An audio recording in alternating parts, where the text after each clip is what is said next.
Très heureuse de vous retrouver pour cette nouvelle émission. Bonjour chez vous, c'est votre rendez-vous quotidien avec l'actualité qui vous concerne. Des débats, des reportages et bien sûr toute l'actualité politique et parlementaire.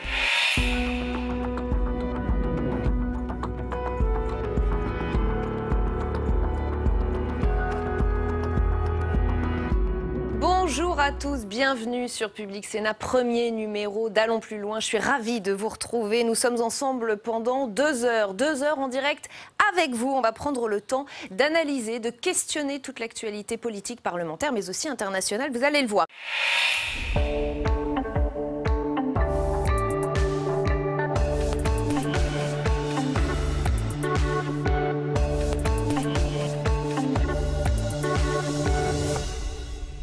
Bonjour à tous, ravi de vous retrouver sur Public Sénat pour ce nouveau numéro de votre émission Les Matins du Sénat. Vous allez être plongé au cœur des travaux de la Haute Assemblée.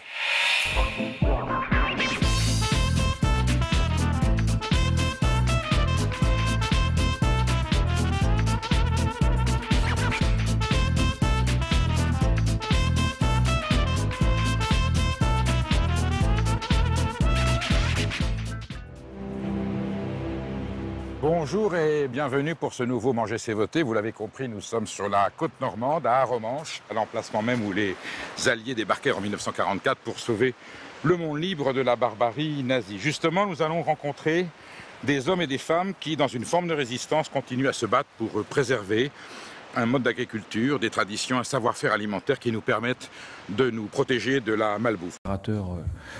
Aussi bien énergétique que déchets, donc voilà, on est aussi dans ce rôle-là pour pouvoir améliorer la situation. Donc cette partie-là a été faite et elle s'est menée de manière concomitante aux discussions que vous avez eues aussi dans cette maison, à savoir la création de la NCT. Donc la création de la NCT a quand même, pendant un temps, gelé, on va dire, la capacité qu'on avait, nous, de se projeter par rapport aux collectivités locales, parce qu'on ne savait pas du tout comment s'articulerait l'action de la NCT et de l'ADEME sur la question de la transition écologique et énergétique. Donc tout ça a été clarifié, par le texte, par la loi, parce qu'il y a eu plusieurs moutures. Fut un temps, vous savez, moi je suis président et directeur général de la structure, donc j'ai dû gérer les remous créés par la création de ces structures-là, qui étaient annoncées à un moment donné comme voulant, on va dire, absorber toute autre structure, agissant sur les territoires, donc du coup en termes de dialogue social à l'interne, où on avait eu quelques rapports qui sortaient de telle ou telle confédération de syndicats, donc il a fallu rassurer, essayer d'expliquer aussi à l'État ce que faisait l'ADEME, notamment au ministère des Cohésions du Territoire, parce que comme ça a été rappelé, on est sous tutelle de l'environnement, du MTES et du ministère de la Recherche. Et parfois, il y avait un petit nuage de fantasmagorie autour de l'ADEME, donc il a fallu expliquer comment on agissait, comment on pouvait peut-être agir au mieux et de manière intelligente avec la NCT. Donc la NCT a été créée, moi je suis membre du conseil d'administration, on a une convention qui va être finalisée avec l'agence pour justement s'articuler, voir un petit peu comment on travaille. Donc nous, ça va impacter un tant soit peu nos méthodes de travail, mais pas non plus les révolutionner. L'idée, c'est quand même qu'on puisse aller, nous, sur des territoires qui nous remonteront via la NCT. Donc aujourd'hui, une des difficultés pour l'ADEME, donc on s'est doté d'une stratégie collectivité dédiée pour qu'on puisse travailler avec les collectivités, les embarquer, c'est qu'on a toujours un mal fou d'aller chercher des collectivités qui ne sont pas déjà, un tant soit peu, dans la logique de la transition écologique. Donc moi, c'est mon objectif, avec une petite formule, c'est pas de zone blanche pour la transition écologique, donc ça veut dire s'adresser à des nouvelles collectivités par des différents dispositifs, donc qui sont parfois aussi un petit peu dégradés en termes de qualité, pour les faire entrer dans la démarche de la transition.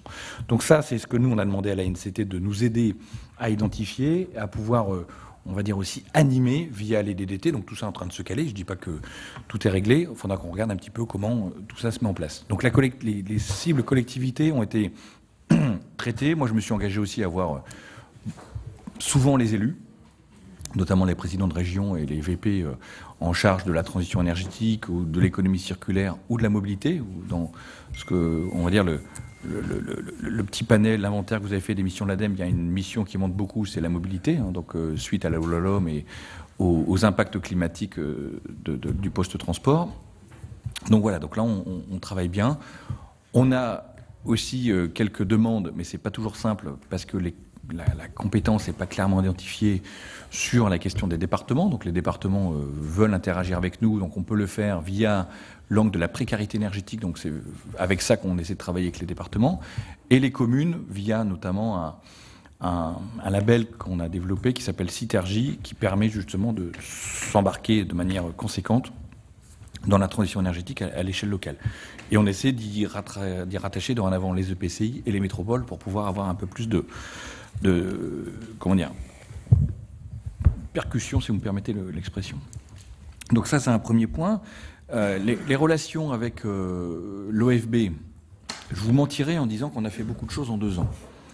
Parce que l'AFB a eu quasiment 1 an et demi de mission de préfiguration. Donc j'ai vu Pierre Dubreuil récemment pour qu'on fasse un point justement suite à la création de l'OFB, sa nomination déjà, voir un petit peu comment on peut travailler ensemble. Donc on a quelques chantiers qui sont clairement identifiés. La biodiversité et les énergies renouvelables. Donc ça c'est un travail qu'on fait ensemble.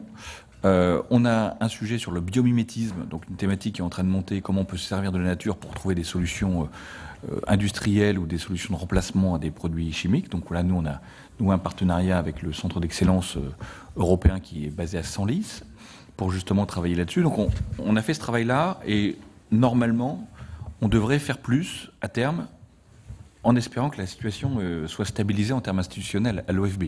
Parce que ça a été quand même, l'intégration de l'Office de l'achat, ça a été quand même un morceau assez conséquent. Donc voilà où nous en sommes. Et on voit très bien que en tout cas, les interactions sont de plus en plus marquées. On travaille avec eux sur quelques parties du PIA où on a essayé d'avoir des projets liés à la valorisation et la monétisation, protection, valorisation de la biodiversité. Donc voilà, on essaie de travailler en bonne intelligence et j'espère que tout ça pourra se concrétiser par une convention qu'on n'a pas faite à l'heure actuelle. Donc voilà, ça c'est un élément important. Donc pendant ces 2 ans, qu'est-ce qui s'est passé aussi? Il s'est passé en termes d'organisation à l'interne. Moi, j'ai voulu qu'on marque qu'on marque de l'importance à un dossier qui est pas simple, qui s'appelle l'adaptation au changement climatique. On parle beaucoup d'atténuation, donc ça ne veut pas dire que l'ADEME baisse les bras et qu'on renonce sur le chantier atténuation, mais il faut absolument que l'État, et l'ADEME étant un opérateur de l'État, s'intéresse de plus en plus à l'adaptation. Parce que la demande des territoires est sur ça. Donc on a créé une direction d'adaptation qui est localisée à Sophia Antipolis, donc où nous avons une partie de nos équipes, pour justement commencer à réfléchir avec les collectivités sur les besoins, faire du suivi, mettre en place des méthodologies.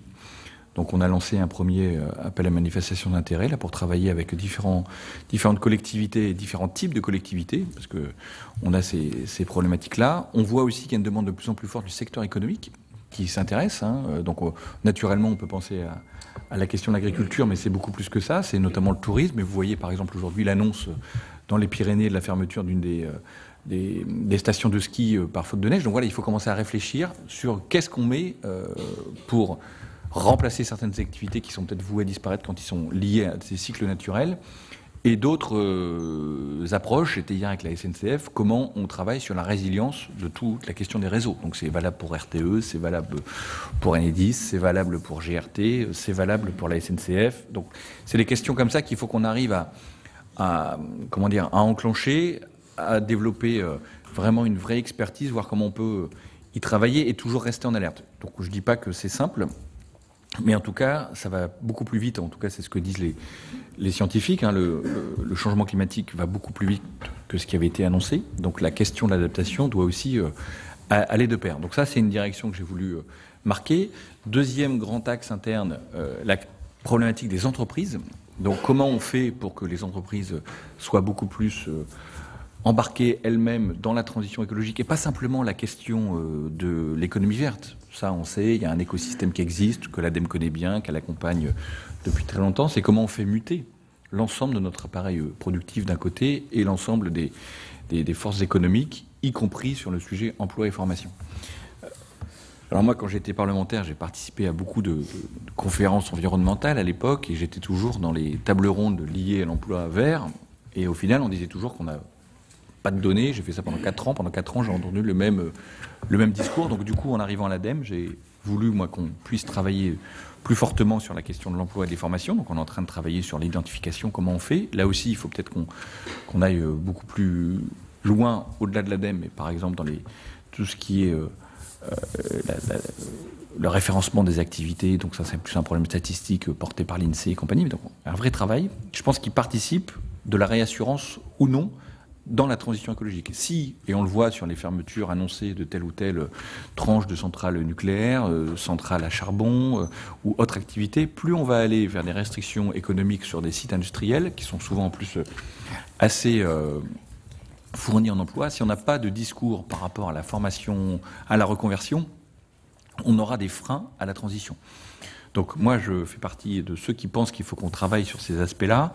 On a exactement les mêmes débats dans d'autres pays européens, que ce soit la Pologne sur son secteur charbonnier et l'Allemagne y compris. Donc l'Allemagne s'est dotée d'un grand plan d'ici 2038 pour accompagner. Je pense que la France serait peut-être inspirée de regarder ça pour son parc nucléaire, en tout cas pour la partie qui arrive en fin de vie. Donc ça, c'est des éléments qui méritent en tout cas d'être regardés. Donc nous, on s'est lancé là-dedans. Une direction dédiée aux entreprises et à la transition industrielle. Donc on accompagne les discussions actuellement menées sur le pacte productif pour justement, maintenir de l'emploi dans notre pays et qui soit le plus responsable écologiquement. Donc ça nous a amené par exemple à organiser la première journée nationale carbone et industrie sur le port de Dunkerque. Et on va renouveler cette année en lui donnant une dimension plus européenne, avec les voisins belges et compagnie, en plein dans le moment où on discute de cette fameuse taxe carbone aux frontières de l'Europe. Donc voilà, donc ça c'est des éléments, et on accompagne du coup des grands groupes industriels, Glencore, ArcelorMittal, via des dispositifs de soutien industriel pour essayer de travailler sur tout ce qui est captation et valorisation du CO2 par exemple. Donc voilà, donc ça c'était une vraie révolution interne, parce qu'on a mis l'ensemble des investissements d'avenir que vous connaissez certainement via le programme des investissements d'avenir, où on accompagne beaucoup de sociétés. Pour l'ADEME, ça veut dire c'est un accompagnement de 8 à 900 entreprises depuis 10 ans. Donc l'ADEME est un opérateur du PIA. J'espère qu'on le restera dans le PIA 4. Donc là, je viendrai peut-être vous demander de l'aide, parce que je pense que c'est important. On a acquis une vraie expertise. Donc moi, j'ai une direction dédiée sur ces sujets-là, entreprise, transition industrielle, qui fonctionne très bien, qui accompagne des sociétés aussi en main dans la main avec Business France à l'étranger. On a une petite structure qui s'appelle Club ADEME International. Et c'est intéressant d'avoir le lien entre cet écosystème qu'on appelle les éco-industries, avec aujourd'hui des bons nombres de secteurs industriels qui s'interrogent, ou même tertiaires, qui s'interrogent sur comment entamer cette mutation. Donc nous, on a créé ces deux outils-là. On a eu quelques sujets internes, purement internes, liés à étant PDG, moi, il faut que j'assume aussi une gestion sociale. Donc on a eu je vous en parle, parce que votre collègue Joël Bigot, qui est administrateur de l'ADEME, et qu'on a eu quelques débats un petit peu houleux en CA. Non, pas avec lui. Non, mais on a fait évoluer on a fait évoluer le cadre contractuel qu'on appelle ça. Non, mais en tout cas, vous êtes bien représenté, sachez-le. Il fait le travail. Il est présent, donc ça, c'est pas toujours simple d'avoir en tout cas les parlementaires ou les représentants des associations d'élus.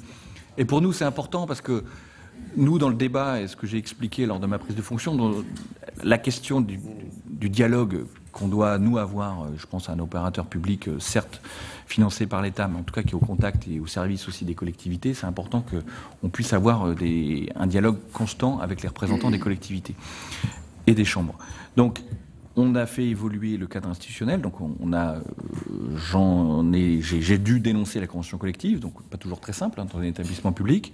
Donc peut-être que vous avez reçu une lettre, comme d'autres à l'Assemblée, c'est pour ça que je vous en parle, des organisations syndicales de l'ADEME. Donc on a discuté pendant 1 an, et force a été de constater qu'on n'a pas pu aboutir à un accord. Donc soit on ne prend pas de décision, ce qui aurait été confortable dans mon cas, ce qu'on n'a pas fait, donc on a dénoncé la convention collective en avril dernier. On a entamé des discussions et on devrait avoir un nouveau texte. On a réentamé des discussions, on devrait avoir un nouveau texte d'ici juillet prochain, qui soit le résultat d'un accord, ce que je souhaite, ou soit une décision unilatérale de la direction, comme nous en donne le droit, le droit du travail français. Donc voilà, on a fait évoluer aussi les dispositifs, temps de travail, avec l'ouverture au forfait jour. Donc voilà, c'est aussi quelque chose qui n'est pas anodin pour un EPIC. Hein, donc il faut. Donc là, on a eu le droit à un référendum d'entreprise. Donc on a pu tester les ordonnances Pénicaud. Tous ceux qui pensent que c'est du libéralisme, moi j'ai dû les gérer et la mettre en œuvre. C'est pas ma conception, ma définition du libéralisme, mais en tout cas, ça a été un moment intéressant de démocratie interne qu'on a gagné malgré des conditions pas simples, à savoir, je vous ai dit tout à l'heure, dénonciation de la convention collective, réduction des effectifs. Donc moi, je réduis mes effectifs fortement, plus de 12% sous mon mandat, donc c'est pas toujours simple. Et à l'inverse, ça a été dit par le président Moret, des missions qui font que s'accentuer. Et je vous remercie d'ailleurs de l'aide que vous avez apportée, notamment lors des discussions sur l'économie circulaire. Donc ça, c'est une réalité. Donc j'ai alerté plusieurs fois le ministère en disant qu'à un moment donné, moi j'ai beau chercher des moyens de travailler en partenariat, de refiler tel ou tel dossier à telle ou telle structure, à un moment donné, on ne peut plus faire. Donc là, on n'est pas encore à ce niveau-là, mais on s'y rapproche fortement. Donc je fais des demandes répétées à la ministre, pas pour avoir j'ai pas besoin de 100 ou 150 ETP en plus, c'est par exemple baisser le rythme de la baisse. Donc ça paraît anodin, mais moi je dois rendre par exemple, à titre d'exemple, cette année 20 ETP. Donc j'ai beaucoup de personnes qui partent à la retraite, donc j'arrive à gérer. Par contre, j'ai des demandes nouvelles. Vous avez entendu parler par exemple du dossier hydrogène, dont tout le monde parle beaucoup. Il faut savoir qu'aujourd'hui, l'expertise française repose sur 2 personnes qui sont localisées à l'ADEME. Et j'ai 2 personnes qui s'occupent de ça, alors que c'est devenu quasiment une priorité nationale. Donc tant mieux que l'État s'engage sur cette voie-là, mais à un moment donné, il faut qu'on puisse avoir un minimum de moyens pour répondre, aux sollicitations de plus en plus fortes des collectivités que vous devez voir, vous, dans vos tournées en tant qu'élu. Le sujet de la rénovation énergétique des bâtiments, on a réussi à sortir par le haut avec le programme SAR, donc avec cette animation, normalement on devrait s'en sortir. Mais on a eu quelques frayeurs un temps par rapport au dispositif qui avait été monté de manière historique dans certaines régions, 17-20 ans en tout cas de coopération avec les collectivités. Donc on a quand même un petit sujet d'effectif que je me dois de vous présenter. Et je ne demande pas le doublement des effectifs de l'ADEME. On a fait le nécessaire. Moi, j'ai fait mon travail de PDG pour vraiment travailler sur les ressorts qui sont donnés à un responsable, à savoir la question du temps de travail, la question de l'organisation. Tout ça nous a fait nous embarquer dans une stratégie numérique assez forte, longue, coûteuse, mais qui était nécessaire aussi par rapport à la maturité numérique de l'ADEME. Mais pour travailler sur les process, tout ce que vous connaissez. Mais en tout cas, à un moment donné, tout ça ne suffit plus. Avec une thématique qui devient de plus en plus prégnante, où il y a une demande de plus en plus forte aussi citoyenne et sur laquelle on est amené à répondre. Donc voilà un petit peu l'état des lieux. Sur le changement climatique, écoutez, nous, c'est notre feuille de route. On a chacun en tête la question de la France 2050, et ça m'amène aussi à vous parler du dernière modification qu'on a fait en interne pour justement répondre à cette problématique. Une direction prospective, donc réactiver la prospective pour savoir comment on arrive à cette France 2050, avec des jalons 2030, et ça c'est très rapidement, 2040, 2050. Qu'est-ce que ça veut dire de tenir ces engagements et les changements que ça inclut. Donc moi j'ai voulu faire quelque chose de très partenarial. Donc l'ADEME a un conseil scientifique où on a bon nombre de personnalités universitaires. C'est présidé par Laurence Tubiana, des gens du secteur économique.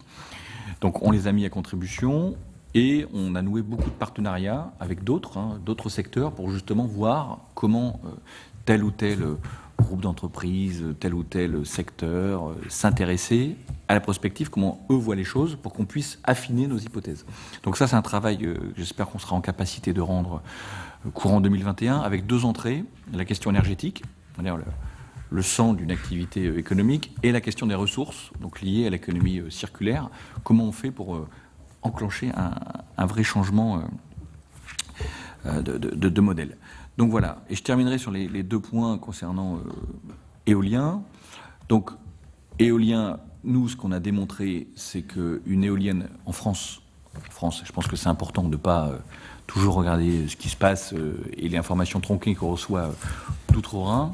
Et je pourrais vous envoyer, si vous êtes intéressé, un document qui a été fait par l'OFAT, donc qui est l'Office français franco-allemand de la transition énergétique. Donc ça nous permet d'avoir, ça c'est un élément intéressant, un regard croisé entre la situation allemande et la situation française. Les Français, comme on a été un petit peu lent au démarrage sur l'éolien, on a quand même évité pas mal d'erreurs qu'ont fait les Allemands. Ça, je pense que c'est important qu'on puisse se le dire. Nous, on a fait un rapport qui est documenté et qui démontre qu'une éolienne est recyclable et valorisable à hauteur de 92%. Donc c'est quand même pas anodin. Pas anodin. Et là, on est en train de travailler, on finance des programmes d'innovation, notamment sur la question des pales. Il y a la question des pales. La question des pales, elle est aussi intéressante, c'est qu'elle est valorisée. Les pales sont concassées et ils sont utilisés par l'industrie cimentière, par les fours industriels qui ont besoin d'énormes forces calorifiques. Donc voilà, donc ça, c'est des choses qui sont en cours.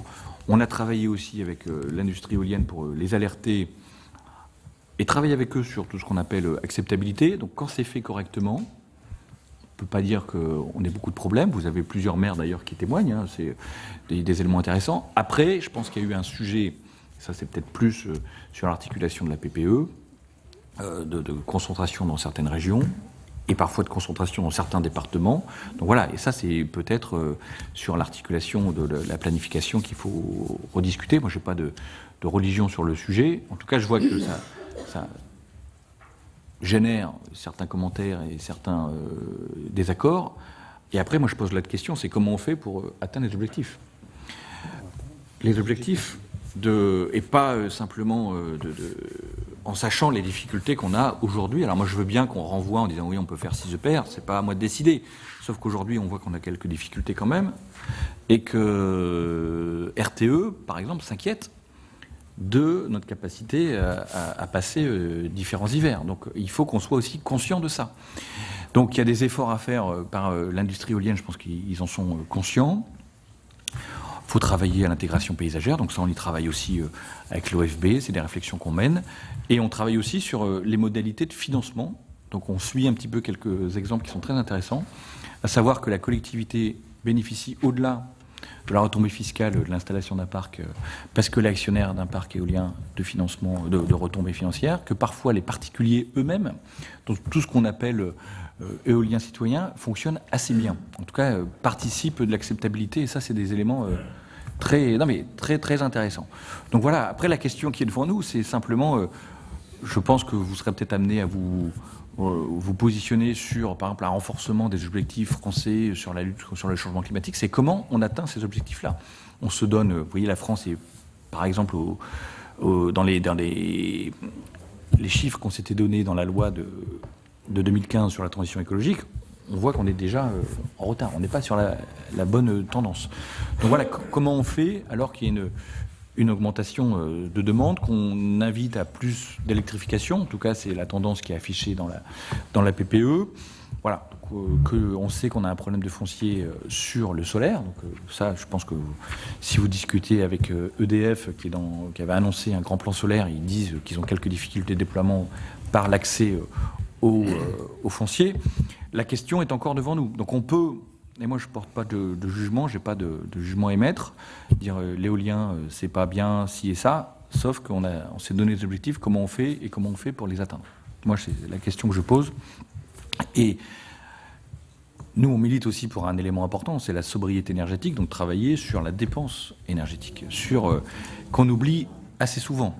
Aujourd'hui, quand vous prenez la PPE, le premier axe sur la politique énergétique du pays, c'est quand même les économies d'énergie. Et c'est ça qu'il faut rappeler, continuellement marteler. Donc, et c'est pour ça que c'est important là, qu'on arrive à déployer ce programme SAR sur la rénovation énergétique des bâtiments, qu'on arrive à travailler sur des mobilités beaucoup moins carbonées. Mais ces questions sont encore devant nous. Et dernier point sur les analyses de cycle de vie ou de comparaison des énergies renouvelables, c'est en cours parce que il y a beaucoup d'évolutions. Aussi bien parmi les technologies solaires, donc sur la question du biogaz, qui est aussi un enjeu important pour le pays, la question des éoliennes, à un moment donné aussi, on va arriver dans ce qu'on appelle la première génération de repowering en France. Donc à savoir que les premières installations d'éoliennes vont arriver entre 15 et 20 ans, on va avoir l'opportunité de changer ou non des machines, pour gagner en efficacité, parfois réduire le nombre de machines, donc réduire les nuisances de ce qui peut apparaître comme une nuisance pour certains. Donc voilà, c'est des débats qui sont encore devant nous et qui vont nous permettre d'y voir plus clair. Donc là, je pourrais vous envoyer, si vous voulez, Président Moret, vraiment une synthèse, peut-être plus un calendrier par rapport à l'étude qu'on a lancée sur le sujet, pour vous montrer. Après, c'est pas simple, hein, parce qu'on a la problématique, par exemple, des cellules photovoltaïques qui sont, normalement, en grande partie construites en Asie, parfois assemblées sur le territoire national ou en Europe. Donc voilà, il y a une économie qui existe.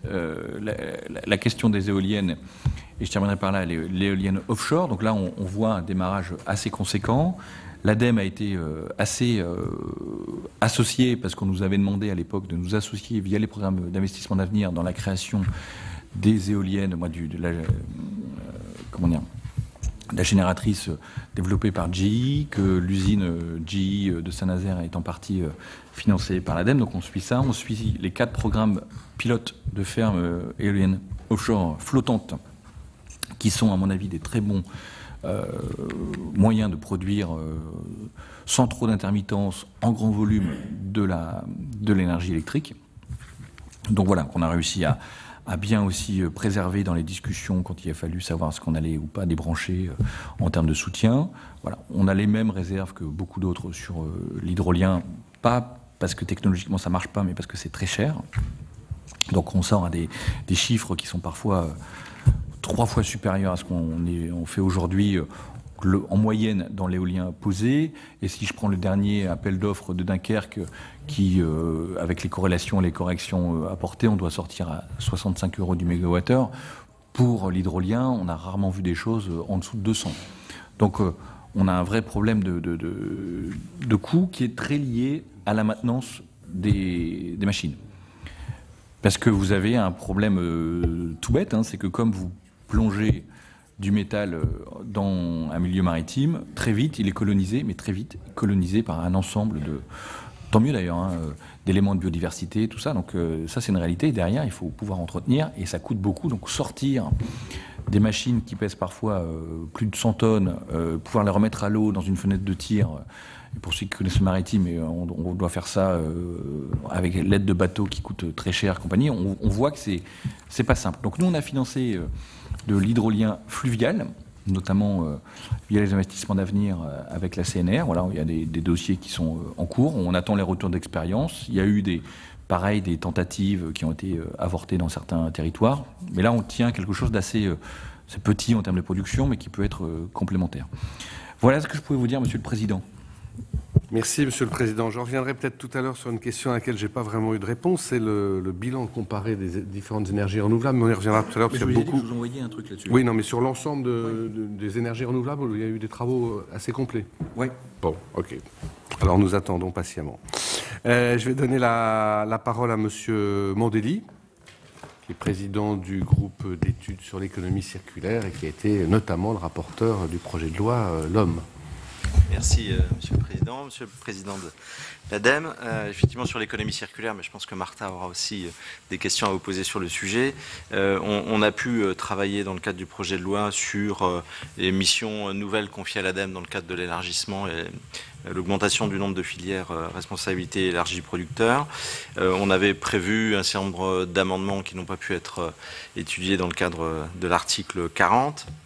Est-ce que malgré tout, compte tenu du projet final, les dispositifs complémentaires que vous avez évoqués sont de nature à atteindre les objectifs? Est-ce que ça nécessitera des efforts supplémentaires? Mais vous y avez en partie répondu. Et puis sur le deuxième volet, concernant la LOM, donc les régions et les intercos ou les intercos auront demain la compétence. Est-ce qu'il est prévu au sein de l'ADEME un accompagnement spécifique, notamment auprès des intercos qui prendraient cette compétence? Et quel sera le lien avec les plans climat, air, énergie territoriaux qui sont d'ores et déjà engagés par ces collectivités? Voilà globalement 2 questions rapidement sur la mise en œuvre et les nouvelles missions de l'ADEME au regard de ces deux lois désormais quasiment en application. Bien, je vais donner la parole à Martha de Cidrac. Merci, Président. Oui, Monsieur le Président, ça ne vous étonnera pas, je vais vous poser une question effectivement sur la loi relative à la lutte contre le gaspillage et l'économie circulaire, dont j'ai été le rapporteur au Sénat et qui vient d'être adoptée définitivement en fait la semaine dernière chez nous. Vous le savez, elle crée en réalité de nouvelles obligations pour les producteurs, justement pour que l'on sorte de cette société du tout jetable. Elle prévoit aussi de nouvelles filières de responsabilité élargie du producteur avec des objectifs contraignants en matière de recyclage, réutilisation, réparation, réemploi. Le texte, par ailleurs, confie donc à l'ADEME, que vous présidez, Monsieur le Président, un nouveau rôle, une nouvelle mission, celle du suivi de la régulation de ces filières REP, et ce, contre l'avis du gouvernement. Et pour assurer ce suivi et ce contrôle de ces filières, les moyens de l'ADEME donc, sont renforcés via une redevance prélevée sur les producteurs. Donc j'aurais souhaité savoir ce que vous en pensez. Quel est votre avis sur ces nouvelles dispositions? Et est-ce qu'elles permettront enfin, en réalité, de donner à l'État les moyens de contrôle et de contrôler donc, le respect de tous ces objectifs en matière, évidemment, d'économie circulaire? Est-ce que vous pourriez partager votre avis sur ce texte avec nous ce matin? Merci. Merci. Je vais donner la parole à Monsieur Bigot, qui, comme vous l'avez dit, Monsieur le Président, est au conseil d'administration de l'ADEME. Mais ce que vous avez oublié de dire, c'est que c'est son anniversaire aujourd'hui. Voilà. Donc, bon anniversaire, Monsieur Bigot, et je vous donne la parole pour fêter cet heureux événement. Merci à tous. Et vous voyez, Monsieur le Président de l'ADEME nous fait l'honneur de venir le jour de mon anniversaire. C'est son cadeau. C'est mon cadeau. Bien, effectivement, donc j'ai pu vérifier au conseil d'administration de l'ADEME que les missions de l'ADEME, loin d'être en diminution, étaient au contraire en augmentation. Ça a été souligné notamment par mes deux précédents collègues. Nous venons de voter la loi sur la transition, sur l'économie circulaire, et de nouvelles missions vont être confiées à l'ADEME, notamment comme régulateur de la capacité de l'ADEME à vérifier l'activité des REP.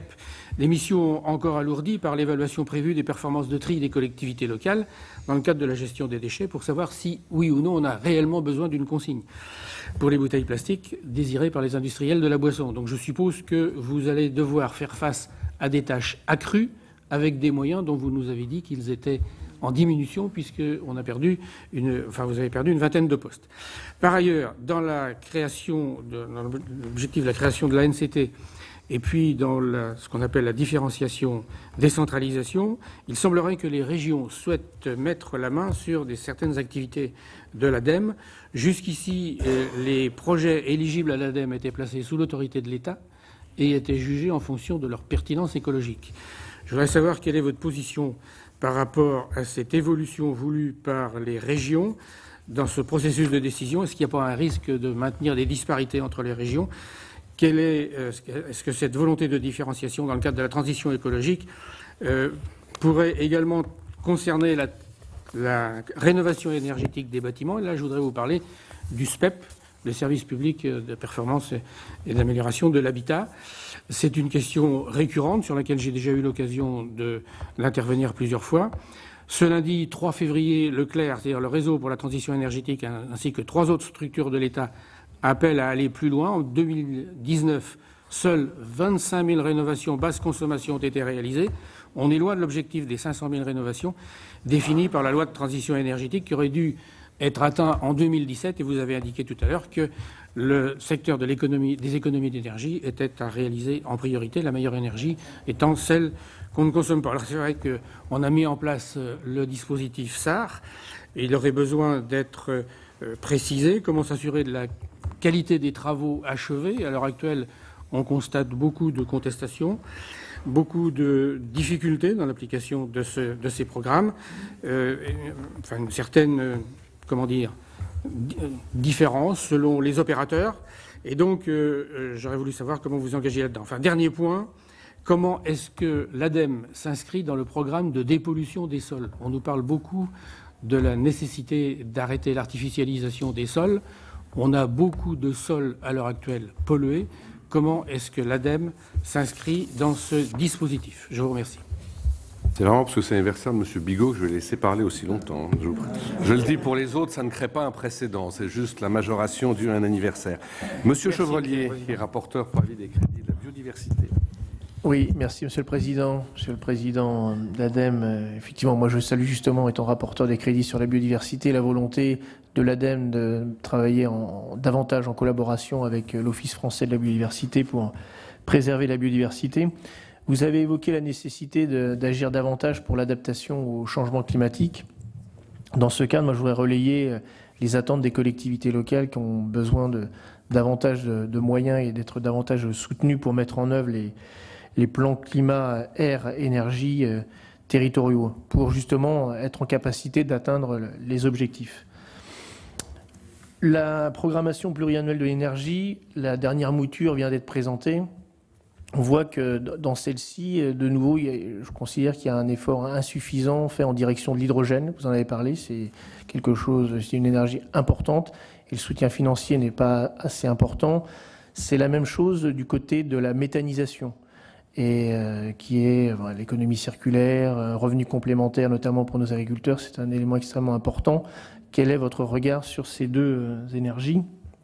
Et dernier point, vous avez évoqué la stratégie numérique de l'ADEME. Notre commission vient de lancer une mission d'information sur l'impact environnemental du numérique. Je sais que l'ADEME a produit des documents sur les conséquences écologiques, environnementales du numérique qui prennent de l'ampleur compte tenu de l'essor de ce secteur. Donc vous avez même dans un rapport envisagé la relocalisation des données en Europe, des data centers notamment, et envisager le cas échéant de créer un véritable service public du numérique et des data centers publics. Est-ce que vous pouvez nous en dire plus sur les travaux de l'ADEME s'agissant de l'impact environnemental du numérique? Merci. Merci. Je donne la parole à M. Berry-Debat et après vous répondrez, M. le Président, à cette première question. Merci, M. le Président. Merci, M. le Président de l'ADEME, pour les informations que vous nous donnez. Deux questions pour rebondir sur vos propos compte tenu de la diminution des effectifs. Ça a été dit avant moi, le texte sur l'économie circulaire va demander des moyens importants pour le mettre en œuvre. Si vous n'avez pas gain de cause pour maintenir ou pour pouvoir avoir des personnes supplémentaires, quitte de la mise en œuvre, en rebondissant sur le problème de l'hydrogène, puisqu'effectivement c'est une priorité. Vous nous avez dit 2 personnes travaillent là-dessus. Si vous n'avez pas de réponse positive, comment vous allez faire? C'est une question importante. Deuxième question, elle s'adresse plus particulièrement au niveau européen. La question de financement de la transition fait débat. Nous avons au sein de l'Union européenne la possibilité, on annonce un Green New Deal européen avec 1 000 milliards. Qu'en pensez-vous? Et comment pourriez-vous utiliser cette possibilité demain? Voilà. Merci. Monsieur Leroy, je vous laisse répondre à cette première série de questions, si vous le voulez bien. Je le veux. Je suis rassuré. Je vais commencer par la dernière sur l'Europe parce qu'elle est très importante. Donc là, c'est vrai qu'il y a un moment assez historique de bascule à l'échelle européenne. Et je crois qu'il faut qu'on se prépare à aller batailler, pour faire valoir nos points de vue et pour tirer profit de la manne financière qui est annoncée. Alors, j'ai rencontré la BEI la semaine dernière, ils m'ont tout de suite rassuré en disant, vous savez, les 1000 milliards, il y a quand même beaucoup de recyclage. Bon. Mais en tout cas, n'empêche que plus on arrivera... Vous savez, le sujet de la transition écologique, il est intéressant parce qu'on parle toujours de budget, il faut investir, tout ça. C'est indéniable. Par contre, nous, ce qu'on voit, et je pense que vous l'entendez certainement, c'est qu'on a un problème aussi de projet. C'est qu'on a beau avoir des crédits, on n'a pas nécessairement les projets ou des projets de qualité nécessaires qui font que vous allez mettre de l'argent public ou des investissements. Donc ça, c'est normalement aussi un des enjeux de la NCT. Faire maturer et gagner en qualité des projets, notamment quand ils sont portés par des collectivités. Donc nous, c'est aussi un élément important. Dans le même moment, il faut aussi qu'on arrête d'investir dans ce qu'on appelle l'économie brune ou carbonée.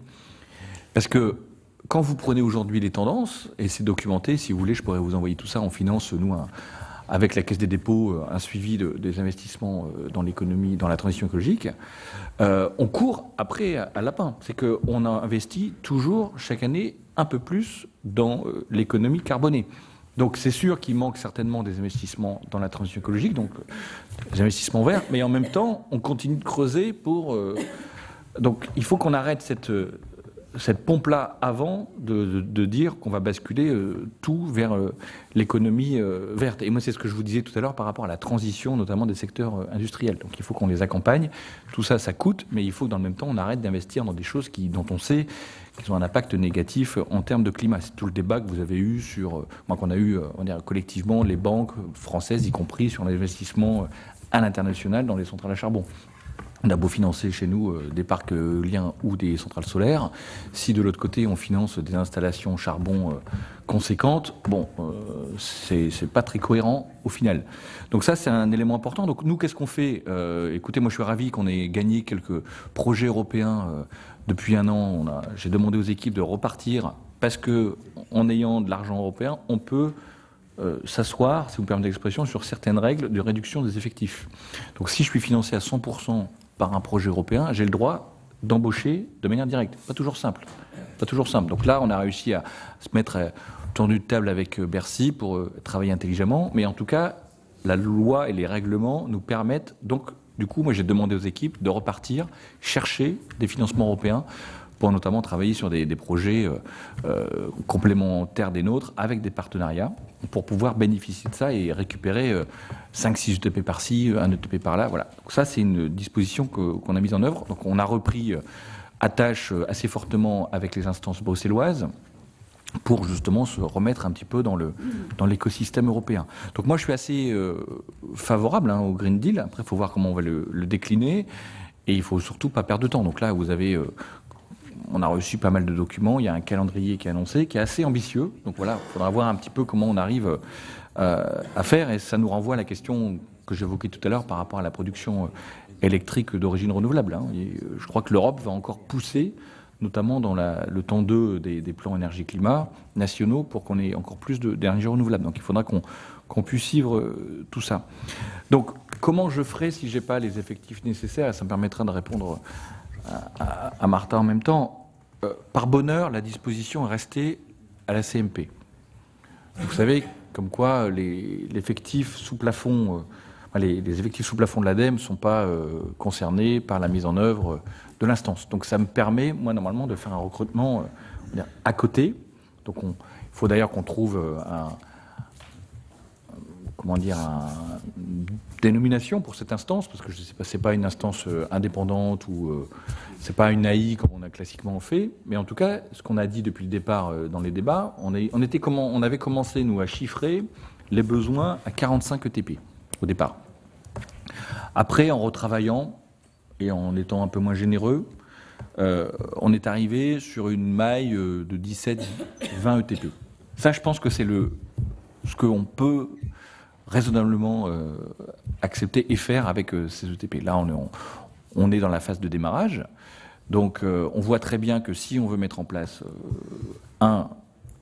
le suivi des REP existantes, le lancement des nouvelles REP, donc travailler sur les cahiers des charges, la régulation, certainement gérer la concurrence entre les éco-organismes, parce que je crois qu'à un moment donné arrivera d'autres éco-organismes, par exemple sur les emballages, que Citeo, donc il va falloir gérer éventuellement des conflits de concurrence, des choses comme ça, je ne sais pas, mais en tout cas dans d'autres États européens, c'est déjà le cas, donc je ne vois pas pourquoi la France serait toujours différente sur ces aspects-là, et l'ensemble des autres demandes, notamment des collectivités, par rapport au suivi des données de collecte qui conditionnent la mise en œuvre ou non à terme de la consigne.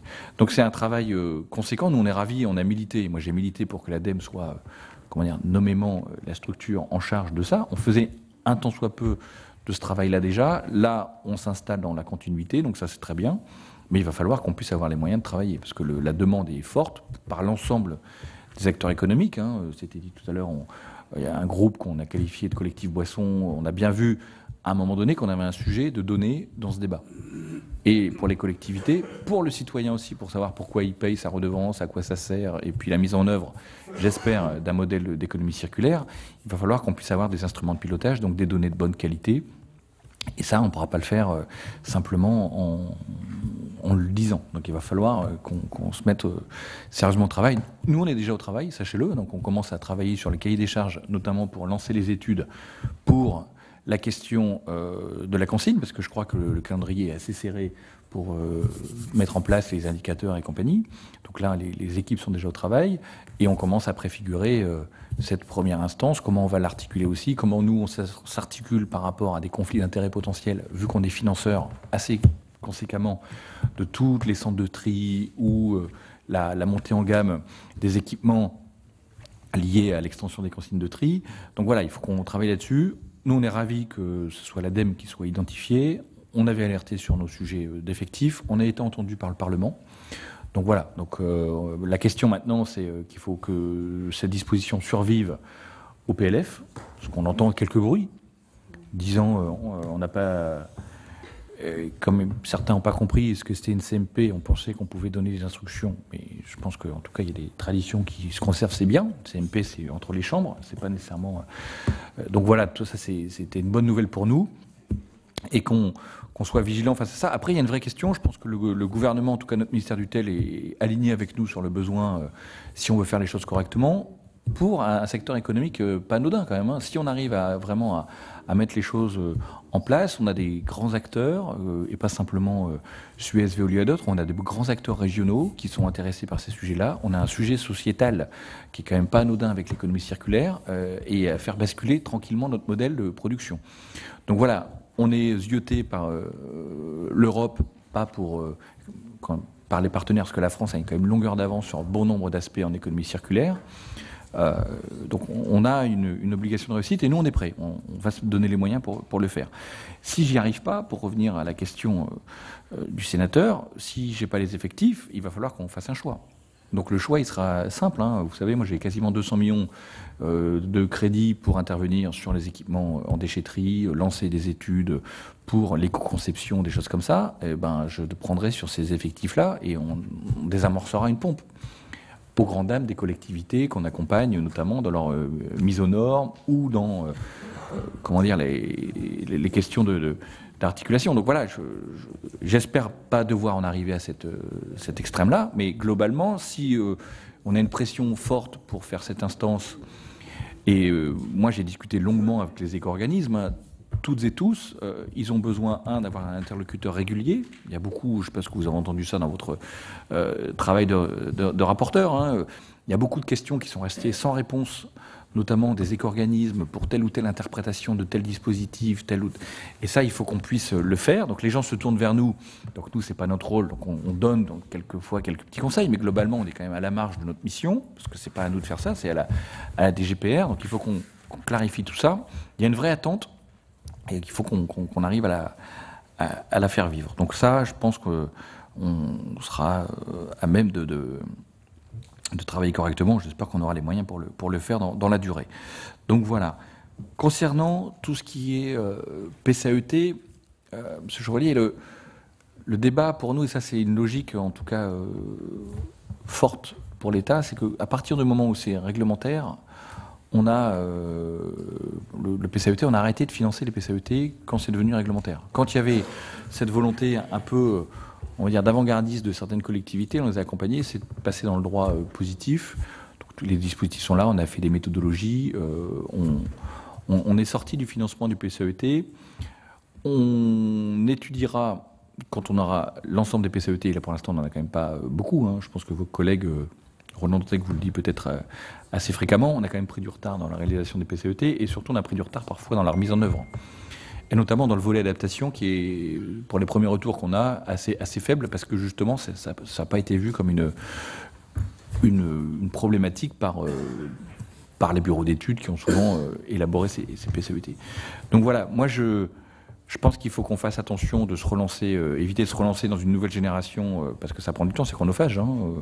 Entre la SNBC d'un côté, la PPE, les SRADET et compagnie, il faut plus qu'on essaie de travailler aujourd'hui, en tout cas c'est la demande du gouvernement, sur lesquels on les assiste, comment on s'articule et comment on donne corps à ces documents, parfois pour les mettre en œuvre. Je pense que le débat, il est plus là. Numérique, vous avez raison. En tout cas, c'est une très très bonne nouvelle pour moi ce matin d'entendre que le Sénat se saisit de cette question-là. Parce qu'on a un sujet, là on est dans l'impensé, ça se voit pas. Donc ça pollue pas. Par contre, quand vous apprenez qu'une donnée, un truc qu'on reçoit sur notre téléphone fait 15 000 km, même quand il est envoyé du voisin, on a des vrais sujets. Et c'est un des rares secteurs dont les émissions de gaz à effet de serre explosent avec le transport aérien, on va dire. C'est les deux qui sont identifiés aujourd'hui et dans des proportions assez inquiétantes. Aujourd'hui, on parle, par exemple, pour le secteur numérique, d'ici 2025, donc demain matin, l'équivalent en termes d'émissions de l'Inde. Donc il doit être le 4e aujourd'hui émetteur à l'échelle internationale. Donc on a un vrai problème. Donc nous, qu'est-ce qu'on a fait? On a fait notre stratégie numérique et du coup, parce qu'on avait un petit débat interne, oui, le numérique, c'est pas bien justement par ces questions-là. Nous, c'est un élément aussi d'efficacité. Donc on s'est engagé à utiliser plus longuement notre matériel informatique, essayer de localiser nos data centers au plus proche, soit les refroidir de manière naturelle. Donc ça, on travaille. Là, donc du coup, le ministère nous a demandé d'être un peu pilote sur le sujet par rapport aux autres EPIC et par rapport aux autres établissements publics d'État, pour qu'on essaie d'élaborer, on va dire, un cahier des charges de sérieux sur le sujet. Mais c'est un vrai débat, avec des contingences conséquentes. Vous voyez aujourd'hui, par exemple, la problématique de tout ce qui est streaming et compagnie, ça va impacter, si on veut vraiment agir, des comportements qui sont depuis ancrés. Dépollution des sols. Alors, l'ADEME a une mission identifiée dépollution des sols. On opère, pour le compte de l'État, la dépollution des friches industrielles notamment. Mais il y a un élément important à avoir en tête, c'est lorsqu'elles sont dites orphelines, dont le propriétaire est inconnu. Donc nous, on vient se substituer au dernier propriétaire en faisant la mise en sécurité, parfois la dépollution, qu'on s'est demandé. En tout cas, on travaille en lien étroit avec les préfectures. C'est une mission forte de l'ADEME. Un petit peu particulière par rapport aux autres missions, parce que là, on est vraiment dans une mission quasiment régalienne. On fait ça pour le compte de l'État, stricto sensu. Donc voilà, c'est une mission à laquelle on est très attaché, qui prend une dimension importante aussi avec le déploiement des ENR.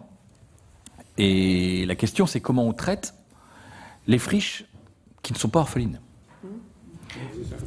Et là, pour l'instant, je vous avoue, franchement, nous, on peut donner des conseils, mais en tout cas, on ne peut pas financer. Alors, je sais qu'il y a eu beaucoup de collectivités, parce que je rencontre beaucoup, qui ont racheté des friches lors d'un dernier, avec un industriel qui partait pour des affaires.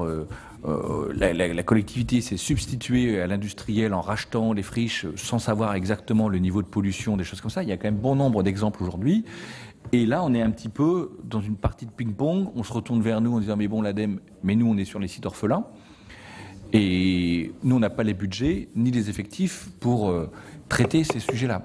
Autrement que par de l'orientation vers tel ou tel bureau d'études privé ou tel. Ça, on peut le faire à la marge. Mais vu aujourd'hui ce qui nous remonte, on a un petit problème par rapport à la prise en charge et en compte des friches qui sont non orphelines. Le SPE, évoqué par le sénateur Bigot, moi je suis assez... il y a la rénovation qui existe, elle est en plus grand nombre que ce que dit le CLER. Le CLER, je pense, pointe les rénovations dites BBC, donc le gratin de la rénovation. Ce qu'on voit, c'est qu'il y a quand même une multitude de niveaux de rénovation, et notamment qu'il y a beaucoup d'auto-rénovation. Donc vous et moi qui allons chez Leroy Merlin ou dans une autre enseigne pour acheter du matériel pour rénover. Ça, c'est quelque chose qu'on a vu se développer fortement en 10 ans. Donc ce qui a fait que l'ADEME, par exemple, a noué un partenariat pour former les vendeurs de Leroy Merlin sur le sujet de la rénovation, pour qu'ils puissent orienter au mieux leurs clients. Donc on n'est pas dans les chiffres 500 000, ça c'est clair, mais on se rapproche. Là, les nouveaux dispositifs, normalement, devraient permettre d'accélérer.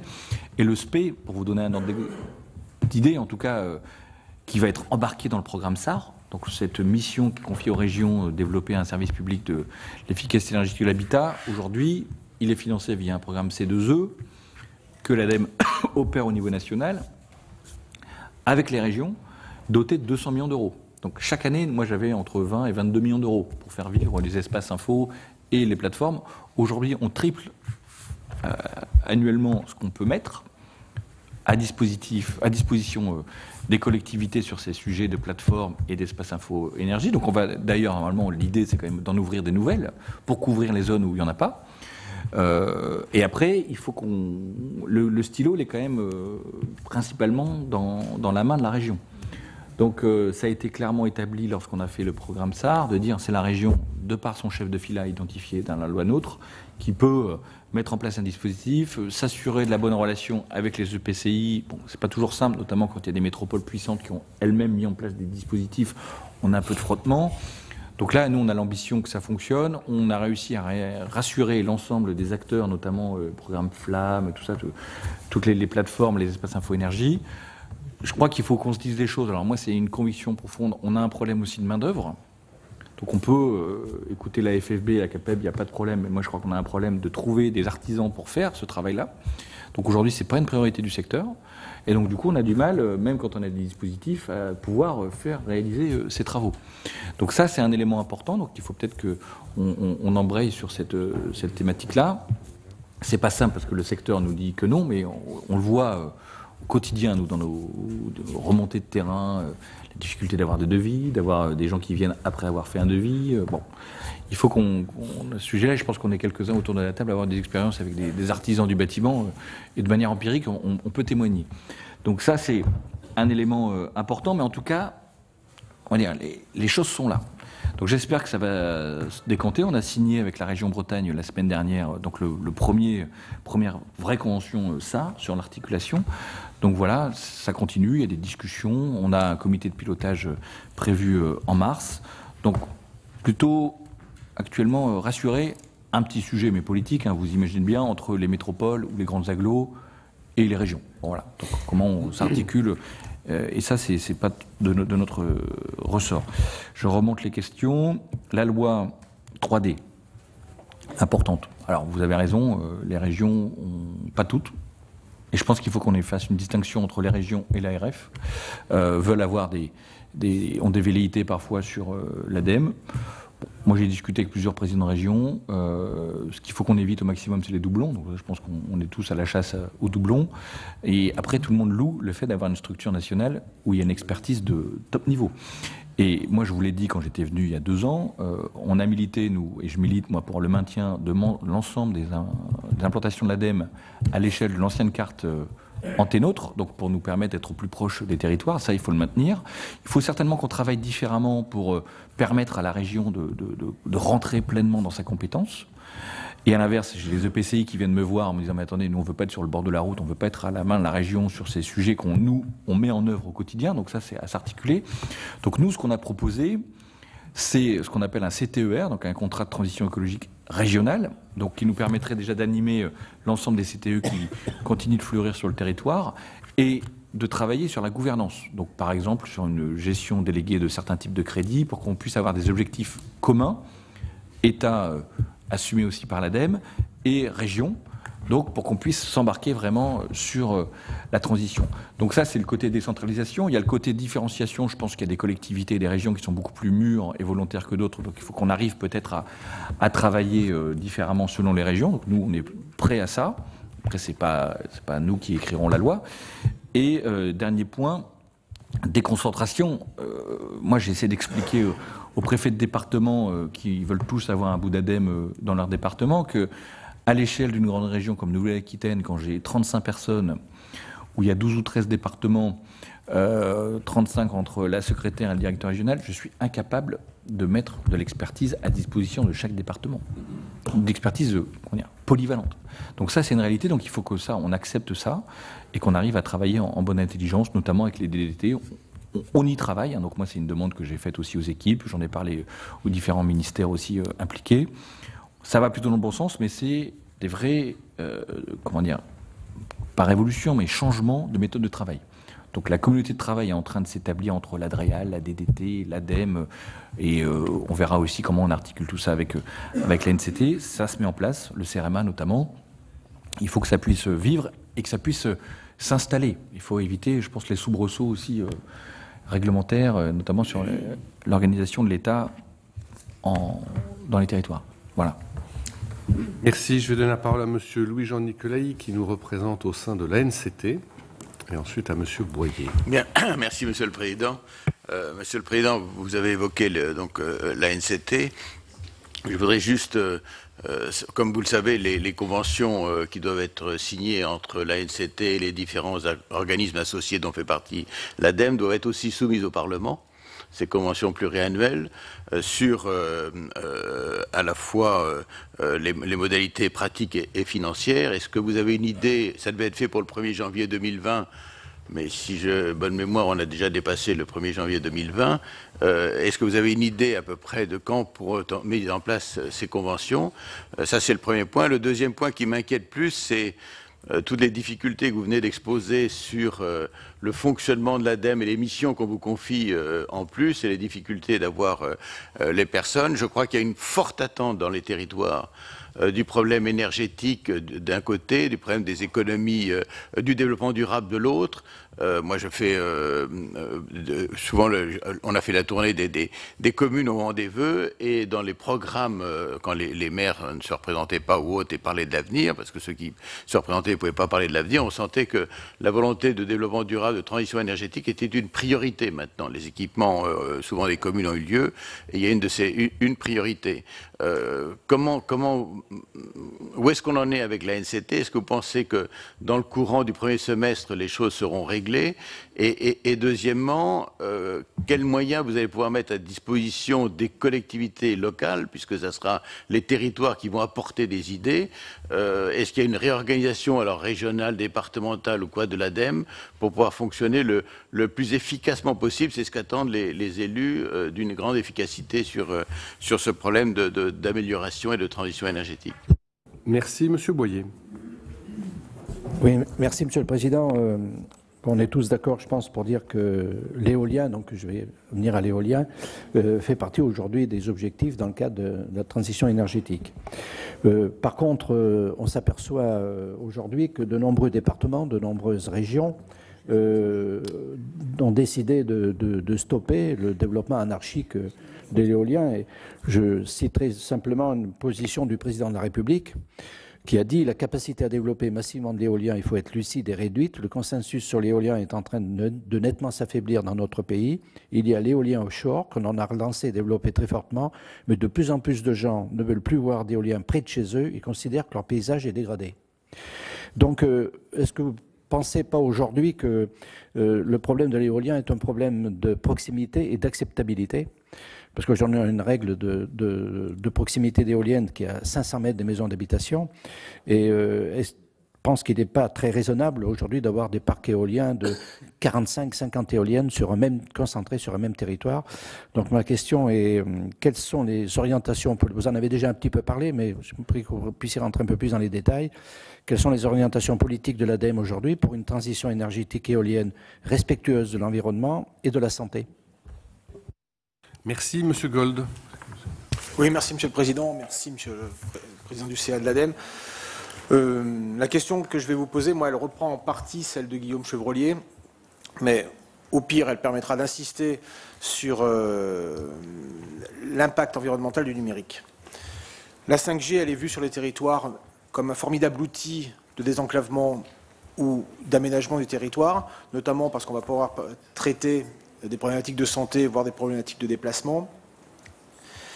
Mais au lendemain de la présentation de la nouvelle stratégie de croissance de l'Union européenne, le pacte vert pour l'Europe, qui prévoit la neutralité carbone pour 2050, et alors que la demande citoyenne de protection de l'environnement est de plus en plus pressante, le déploiement de la 5G, qui démultipliera notre consommation de données, est-il vraiment compatible, ce déploiement, est-il vraiment compatible avec l'objectif recherché de sobriété énergétique? Je sais que vous avez déjà commencé d'apporter quelques éléments de réponse, mais ça permettra d'insister encore plus sur cet impact environnemental du numérique, je pense. Madame Bonnefoy. Moi, je voudrais revenir sur le service public de l'énergie. Vous avez dit tout à l'heure que le programme SAR avait permis de rassurer. Je ne suis pas tout à fait convaincue, puisqu'il y a nécessité concernant ce service public de l'énergie, justement que ce soit un service public pérenne et indépendant et efficace sur tous les territoires, comme ça l'est dans le cadre des points info énergie.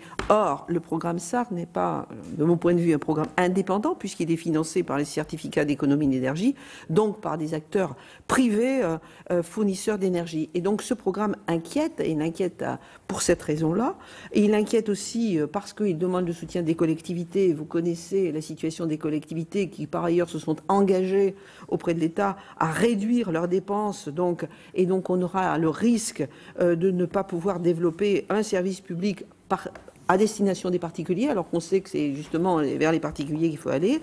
L'inquiétude aussi face au risque de privilégier la quantité au détriment de la qualité et donc de l'efficacité réelle des mesures prises. Et puis ensuite la grille de tarification, puisque le programme SAR a une grille de tarification très spéciale avec la définition des actes et des moyens donc qui sont associés qui ne répondent pas du tout à la réalité du métier, aux besoins des ménages. Donc je ne suis pas du tout convaincue sur le fait que le programme SAR rassure. La réalité de terrain montre que c'est, je crois, un peu l'inverse. Merci. Je vais donner la parole à M. Chaise, qui préside notamment le groupe de travail sur l'impact environnemental du numérique. Oui, merci, Monsieur le Président. Donc, je crois que Guillaume Chevrollier et Rigold ont abordé le sujet, donc je ne vais pas alourdir et revenir sur ce point-là, même si c'est un point effectivement très important. Je suis d'ailleurs très surpris qu'il n'y ait pas eu d'analyse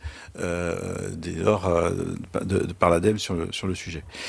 Moi, je voudrais donc plus généralement vous poser la question de la prospective. Vous l'avez abordé, mais de façon assez rapide. Moi, j'aimerais savoir donc, quels sont vos moyens déjà sur le thème de la prospective et quelle est votre démarche pour pouvoir donc analyser, étudier, voire inciter à la recherche de nouveaux systèmes de production d'énergie, qu'ils soient donc de l'énergie électrique ou de l'énergie pour les véhicules. Et je pense notamment à une initiative qui est maintenant relativement ancienne et qui a fait l'objet d'ailleurs d'une analyse de la part de l'ADEME qui n'a pas été très positive, c'est le moteur à air comprimé. Et j'aurais aimé savoir si il y avait donc une continuité dans votre regard ou si, après avoir eu un regard, encore une fois, assez critique, les choses s'arrêtent sans regarder finalement comment elles évoluent dans la réalité pour éventuellement corriger, voire donc trouver donc des nouvelles sources d'énergie. Merci. Je vais donner la parole à M. Houlgat. Merci, Monsieur le Président. Monsieur le Président de l'ADEME, vous l'avez dit, les collectivités locales jouent un rôle extrêmement important et sont des acteurs de la transition écologique. À ce titre, il y a un nouvel outil qui est apparu et dont vous avez parlé, qui est le contrat de transition écologique. Donc je voulais savoir un peu quel bilan vous en faites à l'heure actuelle. Et puis ma question elle va se prolonger. On va bientôt entrer dans la 7e génération des contrats de projet ou des contrats de plan État-région 2021-2027. Alors est-ce qu'il n'y a pas là l'opportunité justement pour généraliser à travers cette nouvelle génération des contrats de plan État-région la diffusion de ces contrats de transition écologique dont d'ailleurs la ministre Madame Wargon a signé je ne sais plus le combienième dans la Nièvre lundi dernier. Merci. Monsieur Jacquin. Merci, Président. Je suis fan de l'ADEME.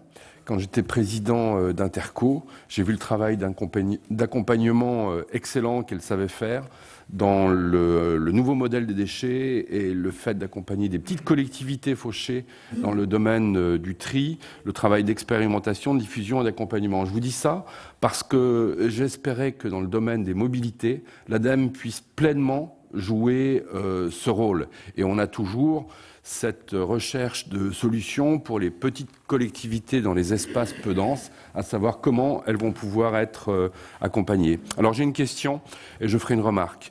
La question, c'est qu'il me semble qu'il y a un loupé majeur dans ce mandat 2017-2022 autour des questions de mobilité, alors qu'on y a passé une énergie manifeste, nouveau pacte ferroviaire, loi d'orientation des mobilités, sur le fait de trouver un nouveau modèle économique.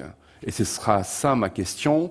À votre place, considérez-vous qu'on peut traiter de ces questions-là sans imposer une forme de principe pollueur-payeur dans notre pays, de sorte que le signal prix soit envoyé clairement aux clients, aux consommateurs, de s'orienter d'une manière assez naturelle vers les modes de propulsion qui sont les moins consommateurs d'énergie.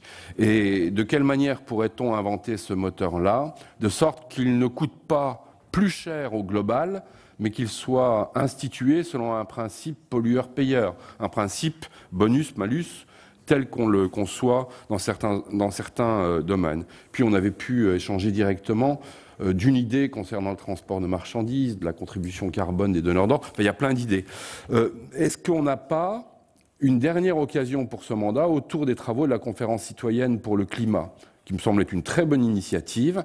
Est-ce qu'on ne peut pas rejouer un match intéressant là-dessus pour avoir ce vrai moteur économique? Et puis je termine avec ma remarque. Vous venez de passer la moitié de votre temps de parole à justifier d'un pauvre poste à conserver. Non, mais c'est sur la question des effectifs, je ne vous accuse pas, mais j'en parle à mes chers collègues. On est dans l'acte 2 du quinquennat qui se traduit par moins 1100 postes dans le domaine de l'environnement, de la transition climatique cette année. Et moi, je m'interroge lorsque, à chaque budget, les revendications, c'est baisse d'effectifs, diminution de la dépense publique, eh bien, on a la traduction opérationnelle sur un sujet des conséquences et des contraintes. Et moi, je ne peux pas être schizophrène là-dessus et taire cette approche, mon vote au niveau du budget et la traduction opérationnelle sur une mission essentielle pour l'avenir. Merci. Bien, Monsieur le Président, je propose de répondre à ces questions. Oui. Après ce coup de gueule de notre collègue Olivier Jacquin. Mais c'est pas péjoratif, un coup de gueule. On en fait tous. Alors, sur le numérique, je pense qu'il faut aussi qu'on... Nous, on a fait des travaux sur, on va dire, l'usage. L'usage, par exemple, la conservation. On a eu les mêmes approches qu'on a pu avoir pour d'autres domaines par rapport à la conservation des équipements, des choses comme ça. Mais après, c'est quelque chose de très nouveau, donc vous avez quasiment pas... la difficulté, parce que je pense que vous allez vous heurter à ça, vous allez voir dans votre mission d'information qu'on a très peu d'informations. Donc nous, on a suivi ça parce qu'on a vu le sujet par le nombre d'équipements qui a explosé chez les Français. Par exemple, sur la consommation électrique. Voilà, quand vous avez une tablette qui, en global, va consommer autant quand vous la chargez que votre frigo, pour un objet qui a très peu de... Comment dire, c'est ridicule comparé à un gros frigo. Donc on est rentré par ce biais-là. On y est rentré aussi par l'aspect ressources. Savoir qu'est-ce qu'il faut mobiliser pour fabriquer un téléphone de 350 grammes. Donc voilà, nous on est rentré par là, puis là on s'est rendu compte qu'en cherchant, on avait quand même peu de données, donc on a travaillé beaucoup avec ceux qui se sont lancés, notamment le Shift Project, on a financé certaines études, partagé certaines approches, mais moi je suis ravi et j'espère qu'on sortira avec une injonction un peu publique de dire les amis, il faut qu'on regarde, que ce soit l'INRIA ou d'autres en tout cas, qu'il faut qu'on regarde sérieusement cet aspect-là, avec un déploiement majeur. Donc désolé qu'on puisse peut-être pas vous dire voilà on a fait une expertise, mais ça change tellement vite que c'est la difficulté d'ailleurs de suivre ça. Et nous on a suivi, et ça peut-être que ça peut vous intéresser, on a fait un sondage, vous savez cette fameuse nouvelle génération qu'on nous annonce super écolo, elle est aussi extrêmement connectée. Extrêmement connectée. Et donc elle voyage, elle regarde ses films en streaming, elle commande beaucoup de ses achats en ligne, donc elle participe à l'inflation du numérique. Et la débrancher, si vous me permettez l'expression, la faire revenir un peu en arrière en disant ça va demander aussi des éléments. Donc ça fait partie des paradoxes de la société, de la transition qui est devant nous. Sur l'éolien, alors vous parlez éolien, paysage, /santé. Moi je me fie, l'ADEME ne fait pas de santé, et il y a une agence très bien dans notre pays qui s'appelle l'ANSES, et je pense que l'ANSES n'a pas démontré qu'il y avait un lien santé-éolien. Donc je crois qu'il faut qu'on fasse, et moi je me fie à ce que disent les équipes de Roger Jeunet, on n'a pas de lien établi. Alors il y a peut-être des sujets, il y a eu quelques cas, notamment dans un élevage, où on n'a pas su exactement ce qu'il en était, si c'était des radiations même naturelles venant des espaces. Voilà, il y a peut-être des sujets, mais en tout cas, l'ADEME, on ne se prononce pas sur le côté santé publique, c'est pas notre rôle, et on se fie aux analyses qui sont faites par l'ANSES. qui vient de faire d'ailleurs une analyse très intéressante par rapport à la 5G. Et moi, je demande, dans mon rôle, qu'il y ait une étude d'impact sérieuse par rapport au déploiement environnemental de la 5G. Qu'est-ce que ça veut dire? Moi, j'ai pas... demain, ça va coûter quand même des milliards. Je pense que les opérateurs doivent démontrer déjà l'opportunité du pourquoi de passer à la 5G. Donc voilà, dans un moment de bascule de société. Alors on peut faire comme s'il n'y avait pas de sujet. Moi, ce que je crois, par exemple, quand je regarde l'accord de Paris de 2015, c'est qu'on ne peut pas continuer dans la croyance qu'on peut toujours aller plus vite. Donc pourquoi plus de données? Pourquoi? Peut-être, mais pour l'instant, en tout cas, moi, je n'ai pas eu la démonstration, à part, on va dire, sur le côté technologique stricto sensu, de l'impact positif pour la société. Donc ce n'est pas à nous de le démontrer l'ADEME, mais en tout cas, je crois que pour ceux qui sont les promoteurs de tel ou tel projet d'infrastructure, on a en droit de s'interroger. Il y a peut-être des secteurs où c'est utile parce qu'on doit plus communiquer, plus échanger de données, peut-être. Est-ce que c'est valable pour l'ensemble des Français à qui on dira on vous donne la 5G, mais d'un côté vous ne pouvez pas télécharger plus de données, parce que si, parce que ça, je m'interroge. Donc voilà, tout ça participe à un emballement de société qui génère plus de transport, plus d'achats en ligne, plus de comment dire, de streaming. Aujourd'hui, pour Netflix, alors peut-être intéressant pour la création, mais en tout cas, Netflix, ça mange plus de la moitié des données déjà, alors que c'est un service relativement nouveau. Donc il faut aussi qu'on fasse peut-être des priorités par rapport à pourquoi on a besoin d'échanger des données. Moi, je suis plus d'avis d'échanger de données pour de la chirurgie à distance parce qu'on a telle ou telle problématique que d'avoir la 7e série. Voilà, ça, c'est des vraies questions de société. Bon, nous, on interpelle et j'espère qu'on aura une étude d'impact sérieuse par rapport à ce que ça veut dire en termes de mobilisation ressources. Et alors là, on est dans le débat par rapport au côté souveraineté, parce qu'il y a UI qui est éventuellement fournisseur d'équipements, mais l'impact environnemental, je pense, doit être mesuré, au mieux compensé, et au mieux, encore au mieux, évité.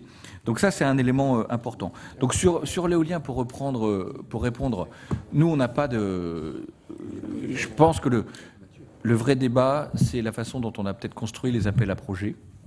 C'est un peu des appels d'offres creux, donc qui ont fait qu'on est dans tel ou tel dispositif et dans telle ou telle région. Nous, l'ADEME, on ne participe pas à l'établissement de la politique éolienne du pays. On participe à l'évaluation technologique des projets qui sont parfois soumis quand ils comportent une partie d'innovation. Donc nous, on travaille avec le secteur pour le faire évoluer, pour travailler notamment sur, par exemple, le recyclage, par exemple, sur la problématique des bases, vous savez, ces fameux grandes soucoupes volantes en béton que vous avez qui maintiennent des éoliennes. Comment on peut travailler en termes d'innovation pour s'assurer qu'on peut la réutiliser, la concasser, aller la chercher, des choses comme ça. Donc ça, c'est des travaux que nous, on mène avec la filière. On travaille avec je vous ai dit tout à l'heure, des collectivités qui veulent tester des modalités de financement, fabriquer de l'acceptabilité, parce qu'il y a quand même des sons de cloche un peu différents dans l'éolien. Alors je sais que ça fait débat, mais en tout cas dans les endroits où ça a été porté correctement, par des promoteurs sérieux, qui ont pris le temps de la consultation, parfois retravaillé sur les implantations, parfois sur le nombre, on arrive à des choses quand même qui tiennent la route et qui ne suscitent pas de débat. Donc ça, moi je vous encourage, il y a une journée porte ouverte organisée par le CER, donc le syndicat des énergies renouvelables, à laquelle on participe, qui permet d'aller visiter plusieurs types d'installations. Vous avez pas mal de parcs éoliens qui sont ouverts, et vous voyez que une fois que ça a été bien discuté, intégré, que les gens comprennent le pourquoi, qu'il y a une petite retombée locale et compagnie, et parfois même pour des citoyens privés, les choses se passent correctement. Donc voilà, donc après, moi je ne sais pas comment, je repose la question, comment on atteint nos objectifs si on se passe totalement de l'éolien, en tout cas de son développement. J'observe comme vous, la difficulté qu'on a de faire des raccordements. Il faudra voir un petit peu comment on fait tout ça. Et après, vous savez, si on se déporte sur l'éolien offshore, on a vu la difficulté qu'on avait eue de sortir les parcs, les premiers parcs. C'est pas plus simple, même si je pense qu'en termes de volume, de puissance, c'est très intéressant. On peut se déporter également sur le solaire, et on voit la difficulté parce que où le foncier est disponible en campagne, donc on a tout le débat sur l'accès au foncier agricole, qui n'est pas simple. Bon, c'est comme on a, vous savez, on a les injonctions contraires, voilà, qui sont pas toujours simples à articuler. L'ANCT, alors pour vous répondre, monsieur le sénateur, Normalement, nous, on devrait passer notre convention dans notre CA de mars. Donc on a fait tout ça en toute transparence, on a bien travaillé avec les équipes du préfet Le Breton pour justement arriver à quelque chose qui tienne la route, qui soit utile, qui ne soit pas simplement un bout de papier, parce que moi c'est pas trop ma culture d'avoir un truc, parce qu'il faut avoir une convention pour répondre à la loi, et derrière ça se passe pas comme ça. Moi j'ai pas le besoin de faire une réorganisation, parce qu'on travaille déjà beaucoup avec les collectivités. Je vous l'ai dit, nous on se met au service de l'ANCT, c'est la logique, et en même temps on veut que l'ANCT nous aide dans notre mission de transition énergétique, notamment à destination des collectivités qui ne sont pas outillées. Et nous, on a expliqué longuement dans les débats, on n'est pas une boîte d'ingénierie stricte. On ne peut pas fabriquer le projet à la place de la collectivité. Par contre, on peut l'accompagner, on l'a fait historiquement à travers les territoires zéro déchet, les territoires zéro gaspille. On a des contrats, ce qu'on appelle des cotes ENR, donc des contrats territoriaux pour le déploiement de la petite ENR, donc notamment chaufferie biomasse, mobilisation de la ressource bois, tout ça. Donc on a déjà pas mal de dispositifs. Moi, la seule grande, le grand changement que j'ai demandé à mes équipes, c'est de travailler sur un produit, entre guillemets, si vous me permettez l'expression, un dispositif d'aide plus englobant. Parce que pour l'instant, vous savez, on faisait une partie déchets, une partie ci, une partie ça. Donc c'est comme ça que les systèmes d'aide historiques ont été construits à l'ADEME. Aujourd'hui, ce que je vois, moi, en me déplaçant sur le territoire, en discutant avec bon nombre d'élus locaux, c'est qu'on arrive sur des projets un peu plus englobants et il faut qu'on puisse, nous, arriver avec une enveloppe où on a un petit peu de ci, un petit peu de ça, qui soit simple dans, on va dire, le portage administratif. Et je pense tout le monde s'en portera beaucoup mieux. Donc voilà, nous, ce qu'on met un petit peu dans la bannette pour la NCT, et puis de l'animation. Je pense vous avez raison, vos vœux, à mon avis, sont assez représentatifs de ce que nous, on ressent. Donc on sent arriver une vague de demandes. Et pour vous dire, on a publié un guide à destination des candidats. On est allé chercher les 20 meilleures recettes de l'ADEME financées. Donc tout ça est transpartisan pour mettre à disposition des candidats qui se montaient une liste en disant voilà ce qui a été fait, c'est pas de l'injonction, c'est du concret, ça a été fait par telle ou telle collectivité, tel ou tel type en termes de taille. Et on a un indicateur très intéressant, on a plus de 30 000 téléchargements. Ce qui fait, pour un document ADEME, on est vraiment dans le taquet, donc il y avait une vraie appétence et une vraie demande. Nous, on a fait ça parce que nos directeurs régionaux étaient assaillis de demandes. Qu'est-ce que l'ADEME fait ci, fait ça, qu'est-ce que vous avez comme idée? Bon, on ne va pas commencer à fabriquer les programmes. Par contre, on a dit, voilà, on va concentrer 20 mesures très intéressantes, végétalisation, tout ce qu'on veut, sur la base d'expériences concrètes qui ont marché. Donc, ce n'est pas du tout simplement du théorique, c'est du concret. Et on a mis ça à disposition et on a des retours très, très, très positifs sur le sujet. Par rapport au moteur à air comprimé, nous, on a dû regarder ça parce qu'on a été sollicité certainement par l'État pour donner un avis sur la question. Et pour être tout à fait honnête avec vous, on n'a pas fait de suivi parce qu'on n'a pas eu de demande non plus d'accompagner, parce qu'on a certainement que la technologie, en tout cas, ne s'est pas déployée. Nous, on était assez volontaires, par exemple, quand il y avait le contrat de filière automobile pour le moteur 2 litres à essence, qui fait sens pour nous, ce moteur 2 litres à essence, parce que c'est une motorisation qui a été abandonnée par la filière au profit d'un moteur à 4. Bon. Mais c'était un objectif qui avait été annoncé par le gouvernement de Jean-Marc Ayrault à l'époque. Bon. Nous, on a accompagné ça parce qu'on pense que c'est intéressant, que ça vient, et on le voit quand on fait des analyses de cycle de vie, quand même tempérer le discours sur le tout électrique, notamment pour la mobilité, parce qu'on voit très bien que l'électrique est intéressant sur certains usages, certains types de déplacements, beaucoup moins dans d'autres. Donc voilà, il faut qu'on articule ça. Nous, on est plutôt, on va dire, sur l'ensemble des domaines, y compris sur tout ce qui est énergétique, ouvert à des mix. C'est-à-dire, on ne croit pas qu'on aura une réponse par le tout électrique, par le tout gaz, par ci, par ça. On pense que, de par les mobilisations de ressources qu'on peut avoir de manière différente sur les territoires, on peut faire différemment. Et ça nous renvoie à la question du biogaz, de la méthanisation. Nous, on pense qu'il y a un potentiel dans le pays très intéressant. Ça a été démontré par le passé. On a fait une étude théorique de mobilisation qui démontrait qu'on pouvait imaginer un scénario 100% gaz vert dans le pays. Il y a des régions qui s'intéressent à la question. J'étais en Nouvelle-Aquitaine la semaine dernière où le président Rousset a demandé à ses équipes de réfléchir pour voir un peu comment on pouvait mobiliser dans la première région agricole européenne, ça fait sens, la ressource biogaz, on arrive à des choses très intéressantes, notamment par exemple pour tout le réseau de transport en commun qui est dorénavant en compétence de la région. 5000 bus, si vous avez 5000 bus qui tournent au biogaz, ce qu'on peut faire, on commence à avoir des éléments très intéressants. Et ce que je vous dis là pour la Nouvelle-Aquitaine, on a les mêmes discussions avec la région Grand Est, la région Pays de la Loire. Comme toutes nos régions, par chance, sont assez agricoles, on a des possibilités de faire des choses. Donc là, sur ce dossier-là, comme on a des problématiques de budget, on a développé, nous, un fonds d'investissement avec GRT Gaz, la Banque des Territoires, qui sera annoncé et signé dès demain matin lors du colloque du CER et annoncé par la ministre.